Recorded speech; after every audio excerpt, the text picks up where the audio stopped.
ଅମର୍ତ୍ତା airstrip ପାଇଁ ଜମି ଅଧିଗ୍ରହଣକୁ ନେଇ ସ୍ୱତନ୍ତ୍ର ବୈଠକ। ମୟୂରଭଞ୍ଜ ଜିଲ୍ଲା ରାସଗୋବିନ୍ଦପୁର ସ୍ଥିତ ଅମର୍ତ୍ତା ଏୟାରଷ୍ଟ୍ରିପ୍ ଉଡ଼ାନ ଯୋଜନାରେ ସାମିଲ ହୋଇଥିବା ବେଳେ ଏହାର ପୁନରୁଦ୍ଧାର ଓ କାର୍ଯ୍ୟକ୍ଷମ ପାଇଁ ମୋରଡ଼ା ବିଧାୟକ ତଥା ନଗର ଉନ୍ନୟନ ମନ୍ତ୍ରୀ କୃଷ୍ଣଚନ୍ଦ୍ର ମହାପାତ୍ର ଉଦ୍ୟମ ଚଳାଇଥିଲା ବେଳେ ଏହି ପରିପ୍ରେକ୍ଷୀରେ ଆଜି ରାସଗୋବିନ୍ଦପୁର ବ୍ଲକର ଦେଶୁଳ ପଞ୍ଚାୟତରେ ପ୍ରଶାସନ ଏବଂ ଦେଶୁଳ ମୌଜା, ରଙ୍ଗାମାଟିଆ ମୌଜା, ଡାଇସାହି ମୌଜାର ଗ୍ରାମବାସୀଙ୍କୁ ନେଇ ଏକ ସ୍ୱତନ୍ତ୍ର ବୈଠକ ଅନୁଷ୍ଠିତ ହୋଇଯାଇଛି।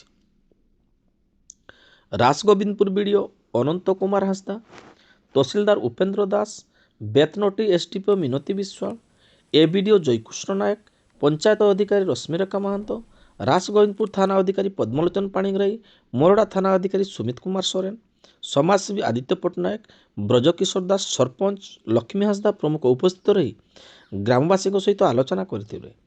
ତେବେ ଉକ୍ତ ଏୟାରଷ୍ଟ୍ରିପ୍ର ପୁନରୁଦ୍ଧାର ପାଇଁ ରାସଗୋବିନ୍ଦପୁର ବ୍ଲକର 275 ଏକର ଜାଗା ଦରକାର ହେବାକୁ ଥିବା ବେଳେ ଜଣାପଡ଼ିଛି।